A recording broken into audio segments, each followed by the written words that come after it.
Bien, algunas posiciones y temas importantes que tenemos que recordar en el día de hoy. Señores, la situación con el dengue. Hay una alerta de epidemia con respecto al dengue. Los centros públicos y privados están llenos de pacientes con dengue. Se anuncia 5,000 y pico de casos.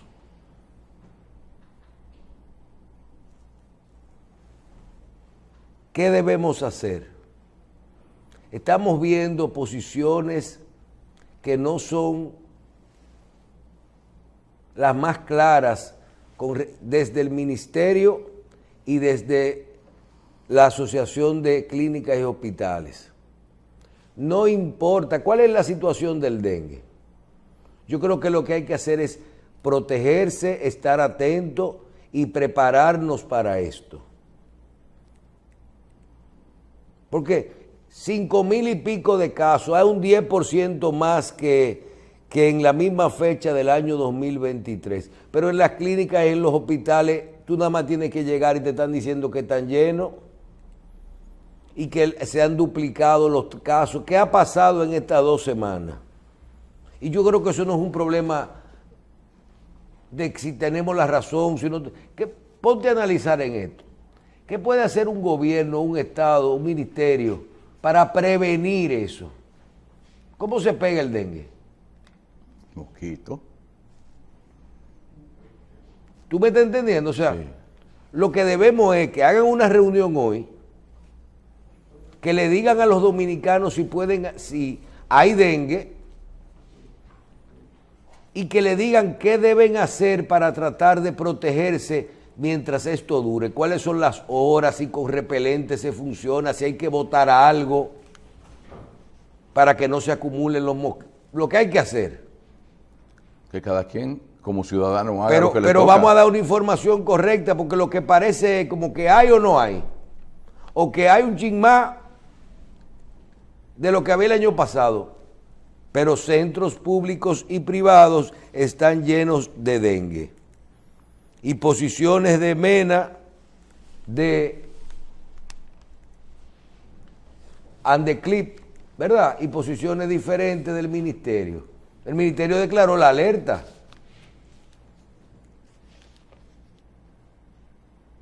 Y vamos a darle discurso, vamos a hacer campañas de educación llanas.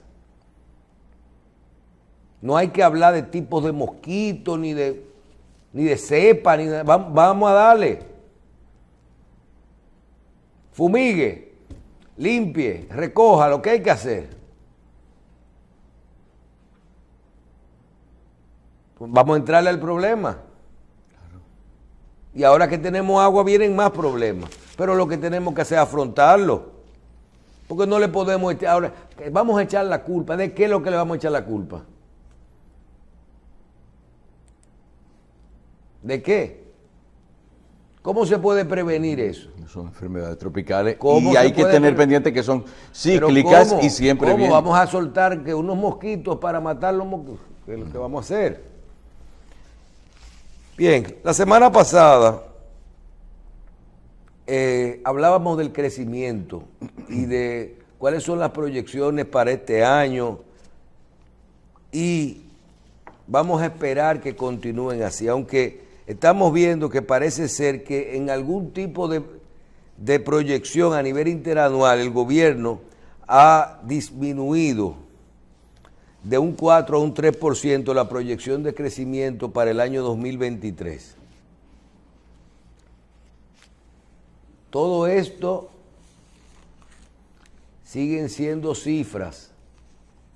Estamos explicando desde hace días que este tema se está politizando, de la importancia del crecimiento y para qué sirve y cuánto tiene que ser. Oigan bien, la proyección del crecimiento para un año puede ser si crecimos un 1.5, 1.8 el primer semestre y el segundo crecemos un 6 o un 5, ¿en cuánto termina? Es un promedio de un año. Cuando tú das una información de que un banco central te dice, tuvimos un primer semestre de tanto, porque nosotros controlamos la inflación subiendo la tasa de interés. Eso detiene el crecimiento. Para el segundo vamos a estimar un 4.3, un 4.4. ¿Qué va a pasar cuando tú promedies el año? Termines el año. Se crea un promedio. Todo es como tú le haces esto.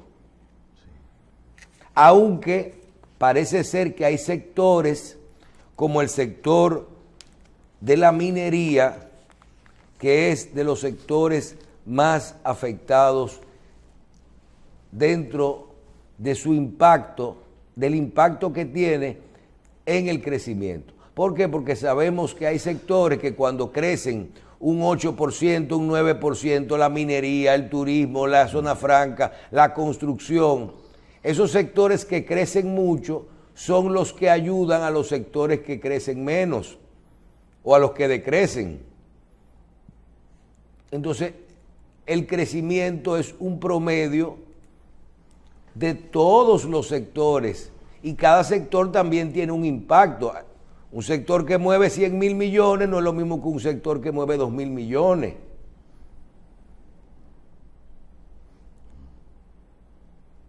Un sector que cree que mueva 100.000 millones de un 6% de crecimiento o de un 8%, no es lo mismo que uno que crezca la misma 100.000 millones, pero de un 2%. Cuando hacen el promedio, ¿qué va a terminar el año? En un promedio. De todas formas, nosotros seguimos apostando por estabilidad. Y que ese crecimiento llegue a donde tiene que llegar. Al bolsillo. Es al bolsillo que lo queremos. ¿Qué usted quiere? O yo por lo menos que yo quiero es estar como yo estoy. Y después quiero estar mejor.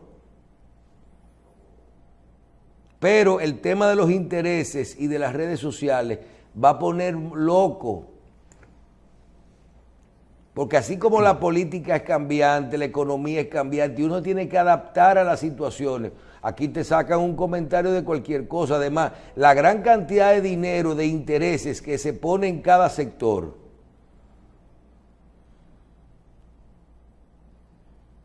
La gran cantidad de dinero. Mira, coge el tema de educación. Hay una parte de educación que se llama INAVIE, que es Instituto Nacional de Bienestar Estudiantil. Ellos se encargan de la utilería escolar, la mochila, los zapatos y de la comida y del desayuno. ¿Tú sabes cuánto cuesta ese prancito? 35.000 millones se lleva un año escolar. Eso se llevaba, lo de varios... el equivalente a lo que se llevan varios ministerios juntos. Se lleva 35.000 millones un año escolar, 1.300, 1.400 millones de pesos mensual. La comida y el desayuno. ¿Cuántos niños que hay en el sistema? 2.700.000, 2 millones públicos.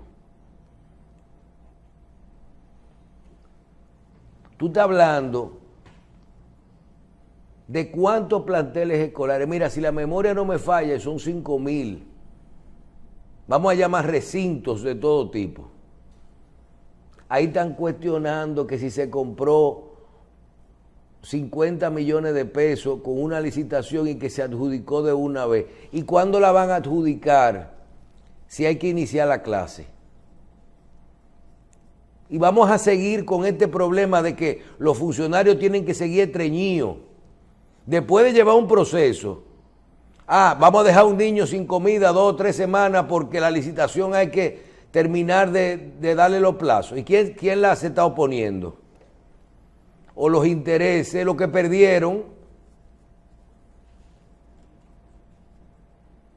Así tenemos, yo creo que la cantidad de páginas de periódicos y programas de televisión hablando de una licitación que hizo el Ministerio de Educación de 18 millones de pesos para artículos de seguridad. Gas, pimienta, macanas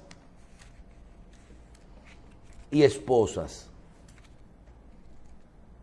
Gas, pimienta, macanas y esposas.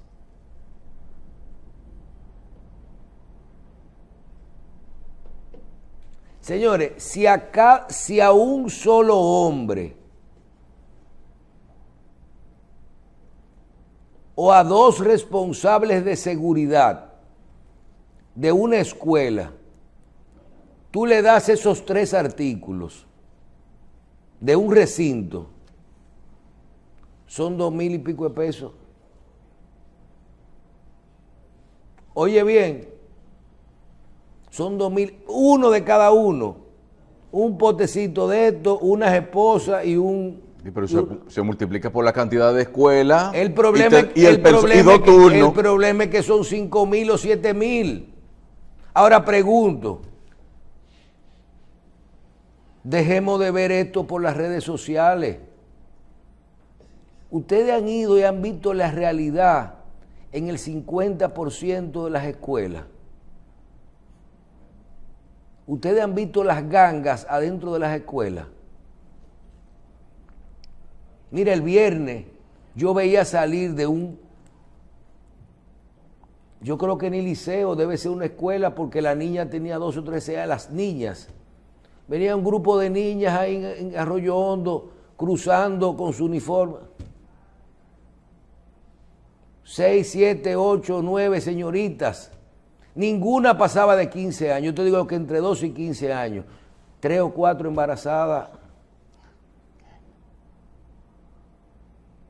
Yendo con su carita de niñas. Y su barriguita ahí,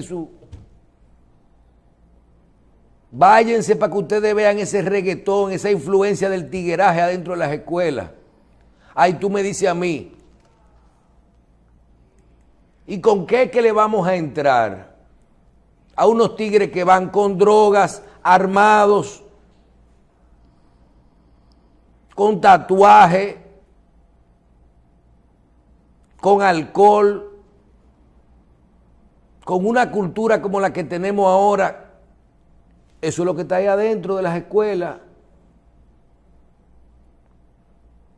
Eso es lo que está dentro de las escuelas. Y lo que está ocurriendo con las demandas son muchísimas. Ahí decía un comunicador, el Ministerio de Educación debiera sustituir la licitación de los 18 millones de pesos de los artículos de seguridad. Señores, eso es ponerle a los 2 guachimanes de cada colegio una macana, un gas pimienta, porque no pueden ponerle una pistola. Ni nuestro sistema nos permite tener un hombre armado ahí, que debiera tener una ametralladora. Y dice el comunicador que les retiren esa licitación de los artículos de seguridad y que lo sustituyan por fumigación contra el dengue en las escuelas.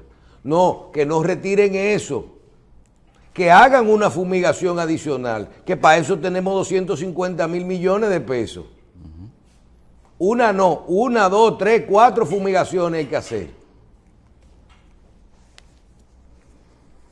Porque es que nuestro sistema, así como explicó el doctor la semana pasada, señor, ¿cuánto fue que dio el censo? Solamente vamos a hablar de dominicanos. 10.7. En las escuelas públicas hay 2 millones de niños. Eso es el 20% de la población. Y si tú sumas las escuelas públicas y las privadas, es el 25% que están ahí adentro. ¿Cuánto es el presupuesto de educación? 250,000 millones de pesos. ¿Cuántos profesores tiene el sistema? 110,000, 120,000. Profesores. ¿Cuántas personas dependen de una nómina del Ministerio de Educación? 150,000, 160,000. Que yo sepa, eso es casi el 30% de la nómina pública. Ponle el 20 también de los 700,000 personas que cobran en el Estado.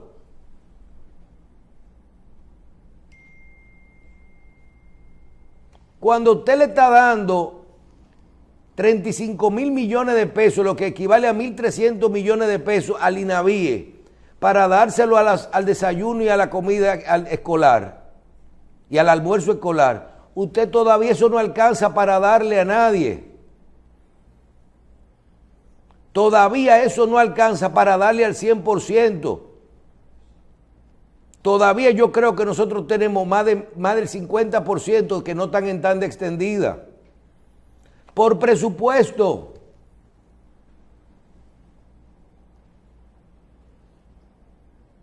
Entonces, todo esto de la política y de los intereses, ¿intereses de quién? O de los que no venden, de los que venden, de los políticos que están en la oposición. Señor, el sistema de educación aquí y cada uno de los procesos y el sistema de salud son sistemas complejos que nosotros no lo podemos estar politizando.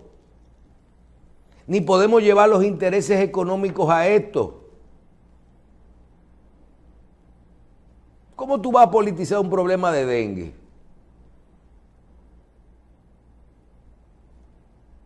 ¿Cómo lo vas a hacer? Que si hay, que si no hay. Señor, dígame qué hay que hacer. Dígame qué hay que hacer y vamos a habilitar la mayor cantidad de posiciones en cuanto a esto en camas de los hospitales y las clínicas. Y vamos a actualizarnos.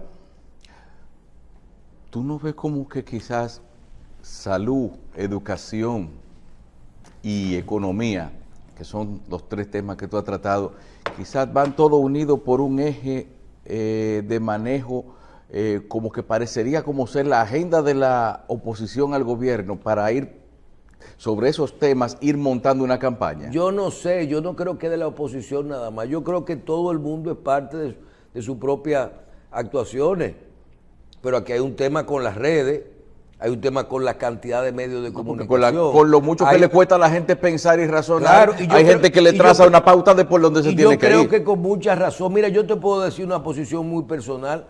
Yo creo que ya los candidatos del futuro, las personas que hacen opinión pública o vida pública, los servidores públicos, la gente tiene que entender que o se le busca una solución, y voy a hablar nada más de las redes y del internet y de los medios, o se le busca una solución definitiva al tema de poder decir cualquier cosa en las redes, o eso tendrá un efecto a corto plazo,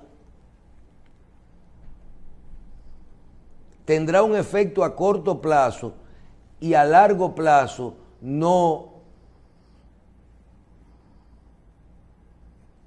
ya dejará de importar y perderán el efecto las redes sociales.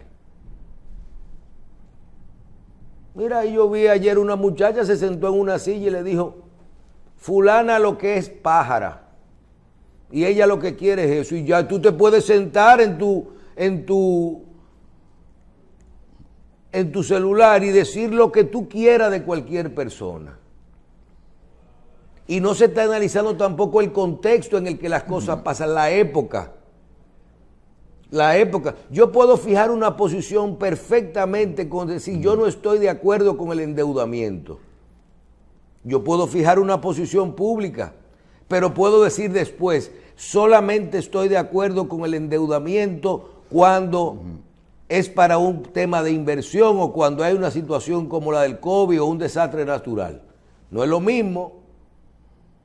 Yo no estoy de acuerdo con el endeudamiento para completar el presupuesto. Entonces, 20 años después, te toman el comentario y te lo sacan. Usted sabía que eso iba a ocurrir. Como eso no fue así, entonces usted comienza a defenderse. Y por más que tú te defiendas, nunca eso llena el daño que hizo. Sí, así es. La réplica nunca es la misma. Entonces, ¿a dónde vamos? Tú estás hablando de la descontextualización a veces de los mensajes con un propósito y también de la falta de un régimen de consecuencias. Además, porque en las sociedades donde todo el mundo piensa que puede haber una demanda, se cuidan mucho para hablar. Además, nosotros estamos en un país que cambia, en un mundo que cambia, un mundo que evoluciona. Las posiciones pueden cambiar. Ahí está la posición de Claro. Abinader con la reelección. No es lo mismo no estar de acuerdo con la reelección cuando hay que modificar la Constitución. Cuando hay que modificarla, porque hay gente que, nuestro caso personal, nosotros siempre hemos estado de acuerdo con la reelección y siempre hemos estado de acuerdo con la reelección, por mí debiera ser indefinida. Cuando le toca, cuando no le toca, cuando los presidentes tienen que reformar la Constitución, porque al final yo soy de los que digo que el Congreso está para eso y el Congreso lo pone los políticos. Mira, Cuando se quiere. Ahora, no es lo mismo cuando un presidente te fija una posición y dice, yo no estoy de acuerdo con la reelección, a menos que me toque constitucionalmente. Hay personas que tienen una posición que dice, me gustan 2 periodos, me gusta 1 y medio, ¿verdad? Que sea de 6 años, otros que dicen una vez más, nunca jamás. Ahora, no es lo mismo la modificación de la Constitución. mira, Y eso tú tienes que entenderlo. Ahí cada quien tiene su posición. En el caso del presidente Abinader, yo te voy a decir algo. Cualquiera puede ser la posición de Abinader. Pero Abinader ha gobernado, para mí, 2 años de 4. ¿sabes lo que pasa, Michelle? A mí me da la impresión, tú sabes lo que pasa, es que, no sé, es que es imposible, y la gente tiene que tomar en cuenta, que lo que una persona dice antes de ser presidente o cuando está comenzando un periodo presidencial no es en nada comparable con lo que dice ya después que tiene cierto tiempo de ejercicio. Porque, Michelle, yo tengo la tendencia de comparar lo que es el ejercicio de una presidencia de la República como con una persona que quiere ver el panorama de lo que sucede a su alrededor y en su propiedad, parándose encima de un tercer piso. Ok, pero después que ya tienes un tiempo y te subes, no a un tercer piso, sino a un piso 14 o un piso 15, que ya tú puedes ver no solamente lo que pasa en tu solar, sino que pasa también que el solar de al lado tiene un hoyo, que hay una gente que está haciendo una cosa. O sea, que cuando la gente tiene como amplía esa visión de, en general, de todos los problemas que tiene el país. Yo le comento de vez en cuando al doctor que cuando una persona toma un avión, cuando un político toma un avión, debería fijarse en la amplitud, en la vastedad de lo que es el territorio dominicano y preguntarse, ¿yo estoy gobernando eso para tomar en cuenta la cantidad de problemas a los que debe enfrentarse en toda lo que es esa geografía nacional? Entonces, un presidente, mientras más tiempo tiene en el poder, más problemas va descubriendo. Bueno, y pero descubre más necesidades de orientar en función de esos problemas lo que debe hacer como gobierno. Cada uno tiene la parte que le toca, y hablaba del tema de las redes y sus posiciones. Que pongan los cuentos enteros. Y también hay que ver cómo va cambiando el asunto. Tú puedes pensar lo que tú quieras. Gobernar 3 años y de los 3 años 2 de crisis. 2 virtuales y 1 real. Yo no creo que eso tiene mucho que ver. Además, tú lo que pongan los comentarios enteros para uno ver cuál es la situación. Sí.